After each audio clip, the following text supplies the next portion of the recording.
सच्चिदानंद रूपाय विश्वोत्पत्त्यादि Hathaway तापत्रयविनाशाय Shri कृष्णाय वयं नमः। आइएगा आदिशक्ति माताएं बहनें, नौजवान साथी बुजुर्ग सभी को व्यास पीठ से प्रदीप शास्त्री की तरफ से जय श्री राधे, जय श्री कृष्णा, जय श्रीमन नारायण। और प्रणाम करता हूँ भोलेनाथ के चरणों में, जहाँ ये भगवान की पावन कथा चल रही है। लगाओ भाई ये। और ये श्रीमान जी मनीष राणा जी यहीं के निवासी, ये भी 100 रुपए भगवान की पावन कथा में दान कर रहे हैं। सदा ही जय जयकार हो, कल्याण हो। ये भगवान की वो पावनमयी कथा है, जैसा कि आपने सभी ने सुना रात कथा में भागवत जी की रचना। बेटा शोर नहीं करते हैं, बड़े ध्यान पूर्वक कथा को सुन रहे हैं। और ज्ञान वैराग्य भक्ति, तो देखिए हमारे शकरोली मिलन के जो भक्त हैं उनके अंदर भक्ति तो बहुत है, आते हैं कथा सुनने, अब भी बहुत भक्त आए हैं, लेकिन ज्ञान की बहुत बड़ी कमी है। जैसे कि पटेल जी महाराज बताते हैं कि आरती से पहले पहले भगवान की कथा में आ जाना चाहिए। धन्य होती है वो नगरी, वो भूमि जहां भगवान की एक पावन कथा हो जाती है। जानते हो ये भगवान की कोई साधारण कथा नहीं है। भगवान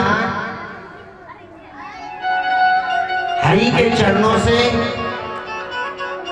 भागीरथी गंगा निकली है, जो हमारे समीप में बह रही है, वो भगवान के चरणों से आई है, भगवान नारायण के चरणों से। जिस गंगा में हम तुम डुबकी लगाते हैं, अपने पाप दूर करते हैं, वो भागीरथी गंगा। और ये गंगा जो मैं तुम्हें सुना रहा हूं, ये कथा ये भगवान नारायण के मुख से निकली है। ये अमृतमयी गंगा है, जिसको सुनने से हम बिना परिश्रम किए मोक्ष को प्राप्त हो जाते हैं। ये ऐसी कथा है भगवान की, है नारायण की कथा। और देखिए हम प्रतिदिन कहते हैं अच्छा लगा आज कुछ भक्त आए और हमारा कथा करने का। देखिए कुछ भक्त समझ रहे होंगे महाराज जी आए और कथा कर रहे हैं। भागवत कथा का मतलब जानते हो? भागवत जी कहती हैं कि भक्त को भगवान से जोड़ना। देखिए वैसे भक्त भी बनता है और वैसे भगवान भी। तो भागवत जी कहती है भक्त को भगवान से जोड़ना और जनता को जनार्दन तक पहुंचाना। अब हम आपके गांव में कथा कर रहे हैं, हमारा कर्तव्य सिर्फ एक ही है। मुझे आपके गांव से कोई लेना देना नहीं है। आप सभी भक्त हैं, बड़े प्यारे भक्त हैं, हमारी बात को मानते भी है। रात भी हमने आवाज लगाई तो भक्त आए भी, और यही चाहिए। देखिए भगवान से किसी का वैर नहीं होता है। अब ना तो आपका हमसे बैर, भाई हम ब्राह्मण हैं, दूर से आए हैं, और ना ही आपका भगवान से कोई बैर है। तो ये घर किसका है जहां कथा हो रही है? भगवान का। कथा कौन कर रहे हैं? ब्राह्मण देवता। कहां से आए? कुछ जानते हैं, कुछ नहीं जानते। भाई हम तुम्हारे गांव के तो नहीं है, इतना तो तुम्हें बताया कि दूर से पंडित जी आए और कथा सुना रहे हैं। तो हमारी बात को मान करके और भगवान की बात को मान करके कथा सुनने रोज आया करो, अच्छा लगता है। और देखिए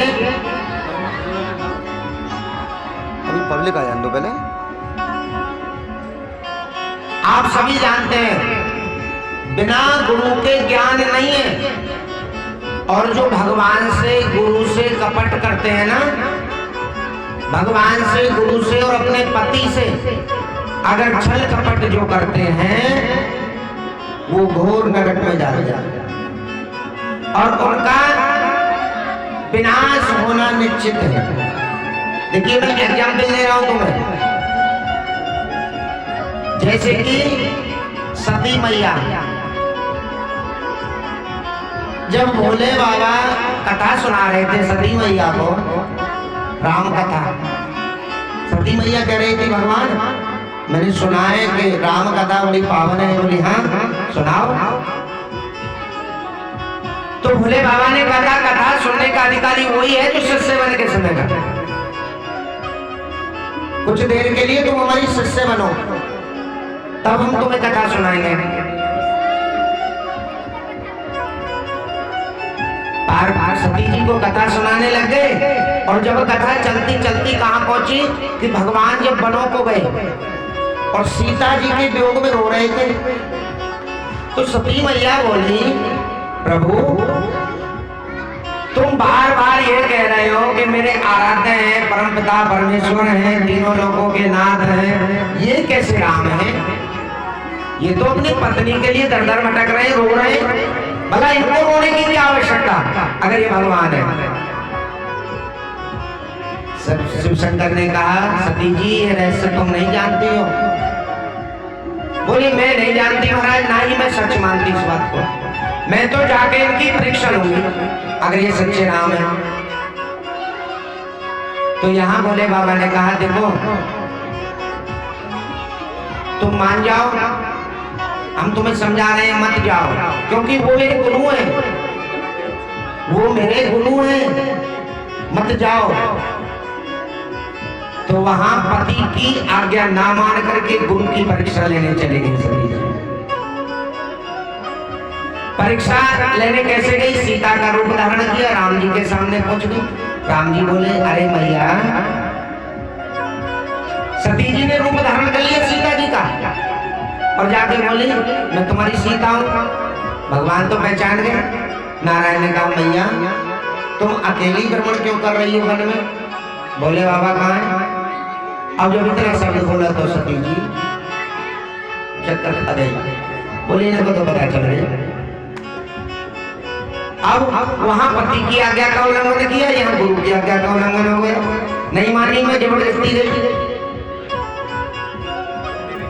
शंकर भगवान ने कहा चलो कोई बात नहीं, लेकिन ध्यान रखना हम 5 वर्ष के लिए तपस्या में लीन हो रहे हैं, हमसे बोलना मत, यही तुम्हारी सजा है। बोली ठीक है। कुछ समय बाद सती जी के पिता दक्ष प्रजापति यज्ञ कर रहे थे, सभी देवता आकाश के द्वारा आ रहे थे यज्ञ में। सती जी ने कहा प्रभु मैं भी तो जाऊंगी। भगवान ने कहा देखो 2 बार धोखा खा चुकी है, तुमने मेरा कहा नहीं माना, मैं फिर तुमसे बार बार कह रहा हूं मत जाओ, जाओगी तो नुकसान उठाओगी। बोले महाराज मैं तो जाऊंगी। अब यज्ञ में गई, अपने प्राणों की आहुति दे डाली, भस्म हो गई अग्नि में सती जी। गुरु के पास हम जब जाएं, देखिए पूजा पाठ सभी भक्त करते हैं। कितने भक्त करते हैं जरा हाथ खड़े करें, कौन कौन पूजा करते हैं? सब गोल हो गया। इसका मतलब पूजा करने वाले भक्त बहुत कम है। हैं? और खाना खाने वाले भक्त कितने जरा हाथ उठाइए। अच्छा खाने खाने वाले भी ना आ गया 2-4। देखिए इतना अच्छा लगता है कि ये कलश वाली जो बेटियां हैं ना, ये सेवा इतनी बढ़िया करती हैं अपने कलश की कि जब तक कथा चलती है ना तो ये धूप बत्ती बंद होने देती है। मैंने नहीं कहा इनसे, मैंने इनसे नहीं कहा, जबकि हमने यही कहा है कि एक बार चिरागी जलाओ, एक बार धूप बत्ती जलाओ। लेकिन इन बिटियाओं में मुझे नहीं पता मेरे ठाकुर जी ने सदबुद्धि दी या भोलेनाथ ने दी, ये पूरी रात चिराग जलाती हैं और धूप बत्ती भी जलाती हैं। तो ये भगवान ही तो माया। हम और तुम कौन होते हैं कुछ करने वाले? देखिए हम भजन भाव सब करते हैं लेकिन हमें फल नहीं मिलता। क्यों नहीं मिलता? हम मंदिर गए, घर से लोटा लेके चले तो मन में सोचते आ रहे हैं आज क्या मांगे भोले बाबा से, है? कुछ ना कुछ मांगोगे जरूर, चाहे सुख शांति मांगो, धन दौलत मांगो, कुछ संतान भी मांगते हैं। और आजकल की अम्मा तो ज्यादातर आ रही है, हे भगवान मेरी बहू की बुद्धि को संभाल दे। बहू बड़ी तेज हो रही है आजकल। ऐसी माताएं भी हमारे पास भी आती है माताएं, गुरुजी कुछ ऐसा उपाय करो, देखिए हमारी बहू बहुत तेज है। मैंने कहा अच्छी बात है भाई, तेज भी तो होना चाहिए, भोले वाले भी ना होने चाहिए। अरे गुरुजी ऐसे तेज नहीं, रोज लड़ती है, रोज लड़ती है। तो हमने कहा रोज लड़ाई होती है? बोले हाँ। तो हमने कहा फिर तुम चुपचाप हो जाया करो, अगर बहू लड़ रही है तो लड़ना, बोले तुम चुप हो जाना, क्योंकि एक चुप सो को हराता है। अगर बहू झगड़ा कर रही है और सास अगर चुप पड़ जाए तो बहू 2-4 ही बात बोलेगी फिर चुप पड़ जाएगी। क्या करूं जब कोई जवाब ही नहीं मिल रहा सामने से। और जब सासू माँ गर्म हो जाए तो बहू को चुप हो जाना चाहिए। बिल्कुल हाँ बिल्कुल चुप हो जाओ तो झगड़ा नहीं होगा। जब हम भगवान के यहाँ जाएं तो मांगने के लिए जाते हैं तो भगवान भी सोचते हैं अरे आज तक तुमने लोटा नहीं चढ़ाया, तूने धूपबत्ती नहीं लगाई, और जब तुझे जरूरत पड़ती है मांगने की तो तू मेरे मंदिर में चला आता है। तो भगवान भी कहने लगते हैं अपने दूतों से कि भाई इस भिखमंगे को भी देखो, मंगता रोज चढ़ाता है। जब हम जाए ना भगवान के मंदिर तो हमें क्या कहना है? हे प्रभु मुझे कुछ नहीं चाहिए, तुम मेरे साथ रहो, मुझे तुम मिल जाओ। जिसने भगवान को ले लिया उसको संसार में कोई मारने वाला नहीं है, सच्चाई है। अब तुम कहोगे कैसे गुरुजी? देखो महाभारत के युद्ध में जब युद्ध प्रारंभ हुआ ना तो दुर्योधन और युधिष्ठिर दोनों गए। कहाँ गए? नारायण के पास। भगवान ने युधिष्ठिर से कहा मांगो, तो युधिष्ठिर ने कहा नहीं, दुर्योधन छोटा है, पहले बारी दुर्योधन की है। अब छोटे जो होते हैं ना बड़े तेज होते हैं, बड़े चालाक। अब दुर्योधन ने सोचा क्या मांगो? बोले हाँ एक काम करो, जितनी भी सेना है 3 करोड़ सेना थी, 3.25 करोड़, ये सेना मुझे दे दो। नारायण भगवान ने कहा तथास्तु जा, तुझे सेना मिलेगी। युधिष्ठिर से कहा युधिष्ठिर अब तुम बोलो क्या चाहते हो? युधिष्ठिर ने कहा प्रभु तुम मेरे साथ रहो, मुझे सेना से कोई मतलब नहीं, तुम मेरे साथ चलो और मेरे साथ रहो। तो 3.25 करोड़ सेना हार गई और 5 पांडव जीत गए। क्यों जीते? जीते क्यों? पांडवों के साथ मेरे नारायण थे। अब भगवान के यहाँ तुम जाओ, गुरु जी के यहाँ जाओ और हमसे कहने लग जाओ हे गुरुदेव कुछ ऐसा उपाय कर दो। उपाय हम कर देते हैं, हमने ज्योतिष विद्या भी पढ़ी है। देखिए, किसी के घर पैसा नहीं रुकता हो, कोई दवाई खा रहा हो, बीमारी लंबे समय से हो, दवाई काम नहीं कर रही हो, ध्यान से सुन लेना। मेरा मतलब यही है कि हम आप लोगों का कल्याण करने के लिए आए हैं। कोई दवाई काफी टाइम से खा रहा हो, शरीर ठीक नहीं रहता हो, पैसा नहीं रुकता हो, लड़ाई झगड़े ज्यादा होते हो, काम नहीं बनता हो, तो देखिए यही सामने सामने जो पंचायत घर में यही रहते हैं, विश्राम करते हैं, वो हमसे मिल सकते हैं। हमारा वादा है कि ठाकुर जी की कृपा हुई तो आप बिल्कुल स्वस्थ हो जाओगे। हमने देखिए, हम रहने वाले तो खनौरा के पास के ही है तुम्हारे, लेकिन मैं 3 साल से गजरौला रह रहा हूँ। लेकिन हमारी शिक्षा दीक्षा प्राप्त जो हमने की है ना, पीछे पैनल पे भी लिखा हुआ है गोवर्धन धाम। वृंदावन से 24 किलोमीटर, मथुरा से 24 किलोमीटर दान घाटी से जैसे ही हम चलेंगे परिक्रमा मार्ग पर, तो वहीं श्री हरि हर गंगा विश्वविद्यालय, उसी गुरुकुल में हमने शिक्षा प्राप्त की। आज भी अगर कोई देखना चाहे कि गुरुजी झूठ बोल रहे हैं, तो मेरे पास एक ही बेटा है और वो बेटा आज भी वही पढ़ाई कर रहा है, उससे 10 साल हो गए, आज भी वही पढ़ाई कर रहा है। तो गुरुजी से बस ये कहो, गुरुजी हम तो बस तुम जानो क्या चाहते हो, भगवान से यही कहो, तुम्हें पता है क्या करोगे। देखिए, ये तीनों लोगों के नाथ जानते हैं किसको बेटा चाहिए, किसको बेटी चाहिए, तुम्हारे मन की गति क्या है ये हम भी बता देते हैं। लेकिन सच्चे मन से, सच्चे भाव से हमने पूजा की है। कुछ भक्त ऐसे होते हैं जो हमारे पास आते हैं ना, तो हम दूर से ही बता देते हैं कि ये कहने क्या चाहते हैं। देखिए, हमारे परम पूज्य गुरुजी हैं धीरेन्द्र शास्त्री जी महाराज, आजकल पद यात्रा कर रहे हैं सनातन धर्म को बचाने के लिए, और बड़ी अच्छी बात है। हम तुमको भी ये संकल्प लेना चाहिए, हमारी पीढ़ी को ये शिक्षा देनी चाहिए, अपनी पीढ़ी को हमें ये सिखाना चाहिए कि सनातन धर्म को आगे बढ़ाओ, ना कि पीछे। और मैं देख रहा हूं कि धीरे धीरे सनातन धर्म कम होता जा रहा है।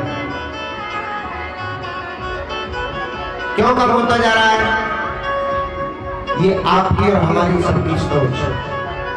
हम अपनी सोच को, अपनी क्रिया को अगर बदल देंगे तो हमारी पीढ़ी जो है ना, ये सनातन धर्म को आगे बढ़ाएगी।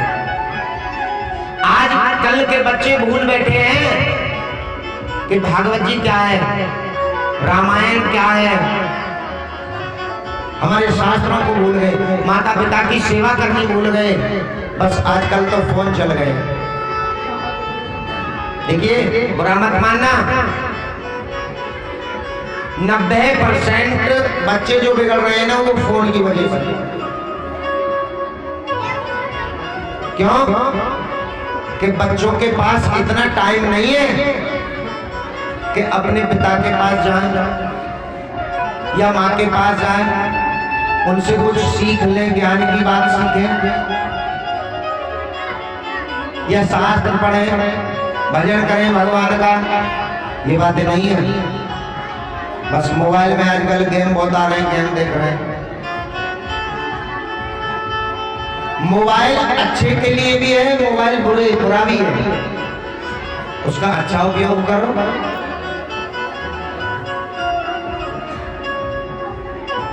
इसलिए बच्चे को अगर मोबाइल में, देखिए हम अपनी बात बता रहे हैं, बच्चे को संस्कारवान बनाओ, और ऐसे भी संस्कार ना हो कि बच्चा तो MBBS हो गए, तुमने पढ़ाई लिखाई खूब करा दी, बहुत पैसा लगाया बच्चे की पढ़ाई में, लेकिन बच्चे में 2 प्रकार के भी संस्कार गए। जिस बच्चे में संस्कार नहीं है, वो बच्चा जीवन में भी कामयाब नहीं हो सकता।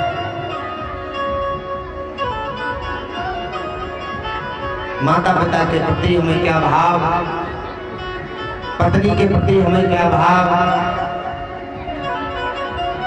अच्छा, कथा हम सुना रहे हैं, वो माताएं हाथ खड़े करें जो अन्न लेकर के आई हैं। आज गेहूं चावल जो हमने लेकर के आई हैं, हाथ खड़े करें कौन कौन लेके आई? अब ये तो ऐसे बैठी है गुरु जी, कहाँ से लाए जब घर में है ही ना है।